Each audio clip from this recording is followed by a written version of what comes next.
Y justamente los presos políticos y Nicolás Maduro anunció que fomentará un nuevo diálogo con la oposición en República Dominicana. Que una vez que el pueblo de Venezuela ejerza su soberanía y me elija presidente en las históricas elecciones del próximo domingo 20 de mayo, de manera inmediata voy a convocar a un gran diálogo nacional por la paz. Le he pedido apoyo al presidente Danilo Medina en República Dominicana. Así convoco desde ya diálogo por la paz en República Dominicana. Inmediatamente el pueblo ejerza su derecho al voto y a elegir el próximo 20 de mayo. Diálogo, diálogo, diálogo es lo que quiere Venezuela. Paz, paz y más paz es lo que queremos. Y vamos a escuchar la respuesta de Danilo Medina. Presidente, Maduro está planteando que se retome el diálogo. Maduro lo planteó. Conmigo no han hablado y yo no creo que participen en el diálogo. Y en esta parte del programa vamos a saludar en Caracas a Omar Mora Tosta, analista político, integrante de la Acción por la Libertad, iniciativa ciudadana que promueve los derechos humanos, el derecho a la libertad de expresión, de opinión y libertad personal en Venezuela. Muy buena tarde, bienvenido. Muy buenas tardes, muchas gracias por la invitación. ¿Hay espacio para el diálogo después de la elección, cuando ha habido muchos llamados de la comunidad internacional, pero también al interior de Venezuela, para que se posterguen estos comicios y se realicen en mejores situaciones, en una independencia de poderes con credibilidad de las instituciones democráticas?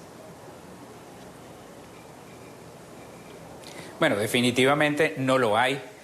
Ya en ocasiones anteriores se anunció un diálogo que no lo fue tal, porque nunca fue tomada en consideración pues una de las partes, que es los familiares de los presos políticos, sus representantes. Es decir, era todo una trampa en donde nunca se llegó a nada, porque tampoco había la disposición de enmendar, de corregir lo que se estaba haciendo mal y de, por supuesto, admitir que habían presos políticos y que había que liberarlos, porque todos los procesos en los cuales han sido señalados son completamente falsos, pruebas forjadas y, por supuesto, llenos de todas las violaciones a los derechos humanos que hemos denunciado ya en otras oportunidades.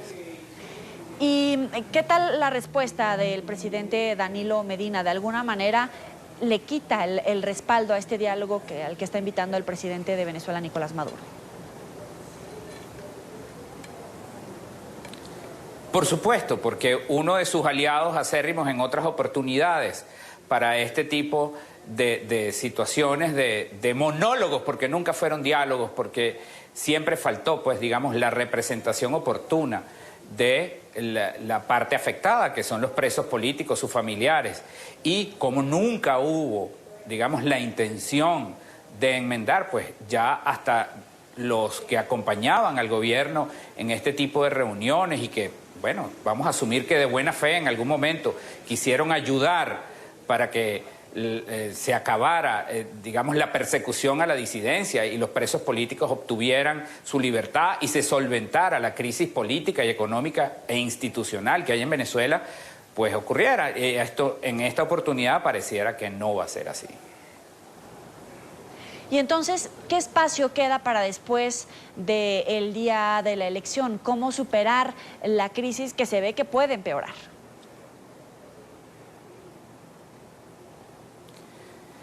Bueno, la situación en Venezuela está empeorando todos los días, lamentablemente, puesto que no existen condiciones, no solamente para una elección por demás, que está cuestionada desde el punto de vista constitucional, ya que a partir de decisiones recientes del Tribunal Supremo en el exilio, estaría comprometida por la participación que le sería negada desde el punto de vista constitucional al presidente de la República, en virtud del proceso penal que se inició y que fue admitido por la Asamblea Nacional Legítima de la República. Todo esto trae a colación la crisis institucional, la crisis económica, la crisis humanitaria que está viviendo el pueblo venezolano, en donde pues hay dificultades terribles para accesar no solo a los alimentos básicos, sino a las medicinas que necesitan los pacientes crónicos Entonces, esta situación en global presenta un terrible panorama y estas elecciones ya han sido catalogadas de ilegales y la comunidad internacional no está dispuesta a aceptarlas. Entonces, esto trae un panorama muy sombrío para Venezuela en los próximos días. Claro, y la gran pregunta es entonces, ¿cuándo o de qué manera se va a dar libertad a los llamados presos políticos? ¿Cuándo se podría abrir un canal de ayuda humanitaria? ¿Cuándo se va a devolver la libertad de prensa, el acceso a la información? Porque antes de la elección hubo espacio para diálogo, después puede ser muy complicado. Entonces, ¿cuándo va a tener solución esta gente? Bueno, nosotros por lo pronto formamos parte de la Coalición por los Derechos Humanos y la Democracia y somos miembros de la Plataforma de Derechos Humanos Todos por la Libertad. Esta semana hemos iniciado, el día de hoy, la campaña Libertad, con la que vamos a lograr la libertad de todos los presos políticos y perseguidos en Venezuela, el respeto a sus derechos humanos, y lo vamos a hacer en una campaña no solamente comunicacional, sino institucional, visitando y solicitándole a las autoridades correspondientes pues que ejerzan su labor correctamente y acaben con esta pesadilla que se ha pues impuesto a estas familias y a estas personas que están absolutamente ilegales detenidas. Han sido detenciones arbitrarias que ya inclusive Naciones Unidas ha catalogado como tal y que lo que demuestran es que en Venezuela lamentablemente en este momento se están violando derechos humanos.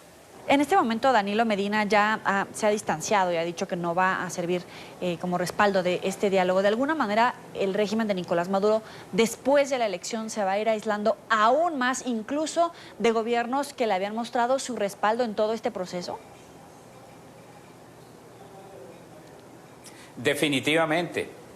Hemos escuchado cómo a nivel hemisferio en América ya gobiernos se han pronunciado acerca de que no van a convalidar las elecciones del 20 de mayo, que no van a reconocer al presidente Maduro como presidente en ese entonces de Venezuela. Igual la comunidad internacional en Europa también ha emitido pues su opinión acerca de esta situación.